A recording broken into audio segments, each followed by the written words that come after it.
Mohammad Giasuddin vice president সম্পাদক বাংলাদেশ প্রতিবন্ধী কর্মজীবী পরিষদ। সাধারণ শিক্ষকদেরকে যেভাবে বেতন ভাতা দেওয়া হয়, সাধারণ শিক্ষকদেরকে যেভাবে সম্মানী ভাতা দেওয়া হয়, আমরা সম্মানী ভাতা দিতে কথা 20 বছর পর্যন্ত 5 টাকা আমরা সরকারের পক্ষ থেকে পাইনি। সরকারকে জানাচ্ছি আমাদেরকে অবুক্ত রেখে দেশের জাতীয় শিক্ষা অর্জন করা কখনোই সম্ভব নয়। সেজন্য আপনাদের মাধ্যমে জাতীয় বিবেচনা আপনাদের কাছ থেকে আওয়াজ আরো সরকারের বিসমিল্লাহির রহমানির রহিম। আজকে আমরা যে প্রতিবন্ধী ভাই বোনদেরকে নিয়ে উপস্থিত হয়েছি তাদের সমস্যা সমাধানের কথাগুলো তুলে ধরার জন্য, সেটা হলো আজকে 70 টাকা থেকে এই কথাগুলি হলো বাংলাদেশের আনাচে কানাচে যত প্রতিবন্ধী লুকিয়ে আছে তাদেরকে লক্ষ্য করার জন্য বাংলাদেশ সরকারের প্রতি আমাদের আহ্বান রইল।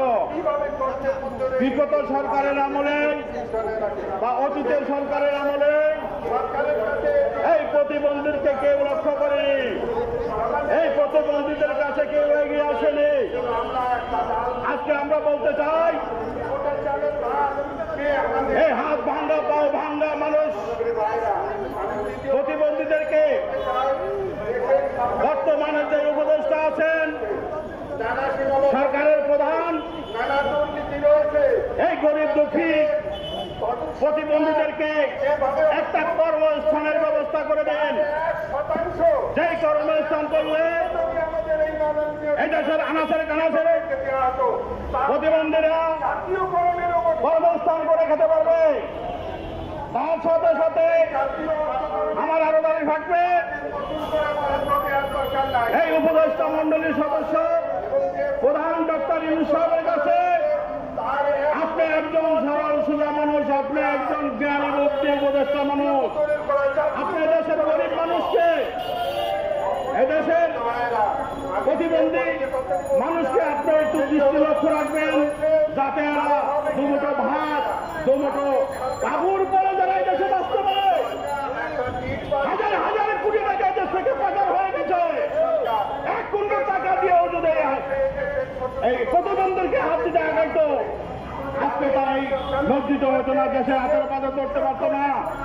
তাই আপনাদের প্রতি, সুশীল সমাজের প্রতি, প্রতিটা মানুষের প্রতি আমার দাবি আপনারা সবাই এগিয়ে আসুন। যারা কোনো কাজকর্ম করতে পারে না, যারা কোনো কাজে কর্ম খাটতে পারে না, কোনো চাকরি পায় না, তাই আপনাদেরকে বলছি আপনারা সবাই প্রতিটা অফিসে প্রতিটা কর্মস্থান যে যে কর্মযোগ্য তাদেরকে এই কর্মস্থানে দেওয়ার ব্যবস্থা করেন। প্রতিটা সুশীল সমাজের মানুষ দৃষ্টি আমি আকর্ষণ করে বলছি আপনারা দয়া করে কত টাকা কত লক্ষ লক্ষ কোটি কোটি টাকা হাজার হাজার কোটি টাকা চলে যাচ্ছে এই দুঃখী মানুষের প্রতিবন্ধী মানুষের প্রতি আপনার প্রতিক্রিয়া পোষণ করেন। বাংলাদেশের মানুষের যত শিল্পকাতি প্রতিষ্ঠান আছে সবাই যেন আপনারা এই দৃষ্টি আকর্ষণ করছি আপনাদের বলে এই বলে আমার বক্তব্য আমি শেষ করছি ইনশাআল্লাহ।